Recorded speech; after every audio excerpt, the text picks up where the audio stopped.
বলে আজকের ম্যাচের শুরু থেকেই কিন্তু আধিপত্য বিস্তার করে মোহামেডান স্পোর্টিং।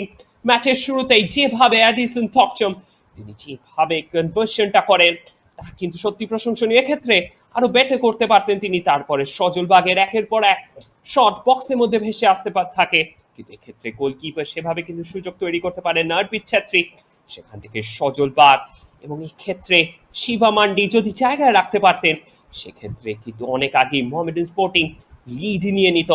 এক্ষেত্রে আবারও যেভাবে ক্লিয়ারেন্সটি করেছেন দিনেশ মিতেই তা কিন্তু সত্যি প্রশংসনীয়। লালন গাইসাকা আজকের ম্যাচে যথেষ্ট পরিশ্রম করেছেন, পুরো মাঠ অবাধ বিচরণ করেছেন এবং এই ক্ষেত্রে গোলটি হলে কিন্তু নিঃসন্দেহে তাকেই সিংহভাগ কৃতিত্ব দিতে হতো, যদিও তার এই অ্যাসিস্টার জন্য কিন্তু অ্যাডিসন থকচম একদম ঠান্ডা মাথায় ডান পায়ে স্টেপটাকে ইউজ করে কিন্তু 1-0 গোলে মোহামেডান স্পোর্টিংকে লিড এনে দেয় এবং এই লিডের ফলে মোহামেডান স্পোর্টিং ম্যাচের শুরুতেই কিন্তু ড্রাইভিং সিটে পৌঁছে যায়।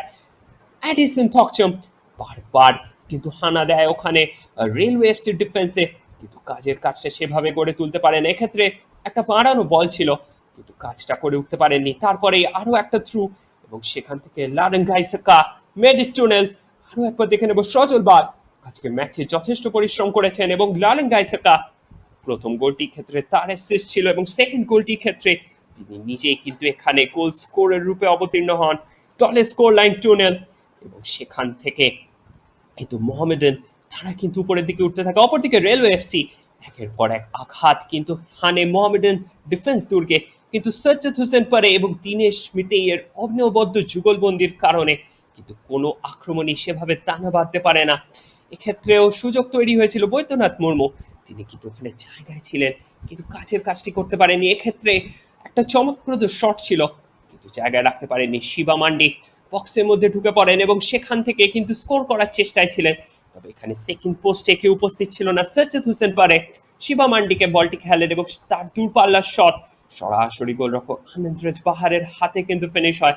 লালন গাইসাকা তিনি কিন্তু যেভাবে থ্রুটিকে বাড়ান এবং সেখান থেকে অ্যাডিসন থকচম ম্যাচের তৃতীয় গোলটি কিন্তু মোহামেডানের অনুকূলে তুলেন। অ্যাডিসন থকচম আজকের ম্যাচে কিন্তু যথেষ্ট পরিশ্রম করেছেন। এক্ষেত্রেও শিবা মান্ডি জাস্ট টার্নটা দেখুন, ভবিষ্যতের বেস্ট ফুটবলার হওয়ার সমস্ত মাল মশলা কিন্তু তার মধ্যে উপস্থিত রয়েছে। বামিয়ান সামাদ এবং সেখান থেকে সজল বাগের দূরপাল্লার শট এবং ফ্লাইং সেভ ওখানে আনন্দরাজ বাহারের। তারপরে কর্নার, সেই কর্নার থেকে মাথা ছুঁয়েও কিন্তু বল চালে জড়াতে ব্যর্থ হন সজ্জাদ হোসেন পারে এবং এক্ষেত্রে বামিয়ান সামাদ গোলরক্ষক অনেক আগে বেরিয়ে আসেন এবং বলের ফ্লাইটটাকে মিস করেন এবং সেখান থেকে বামিয়ান সামাদ যেভাবে বলটাকে ফিনিশ করে তার কিন্তু যত প্রশংসা করব ততই কম।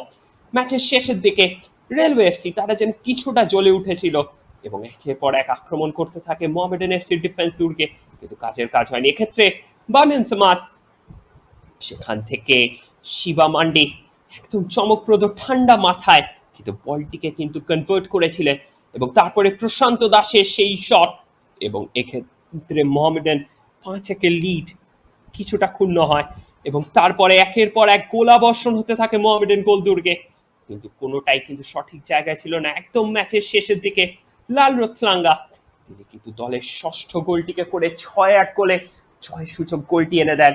ফুল টাইম স্কোর মোহামেডান 6 এবং রেলওয়ে এফসি 1 এবং আজকের ম্যাচে এই জয়ের ফলে কিন্তু কোচ মেহরাজউদ্দিন ওয়াডু তার স্মিত হাসি আরো যেন কিছুটা চওড়া হবে। আজকের ম্যাচের man of the match Addison Thokchom এবং ডেফিনেটলি তার জন্যই কিন্তু আজকের ম্যাচে এই জয়। Full time score Mohammedan FC 6 railway FC 1। ফিরে আসবো অন্য কোনো দিন অন্য কোনো ম্যাচ নিয়ে। Till then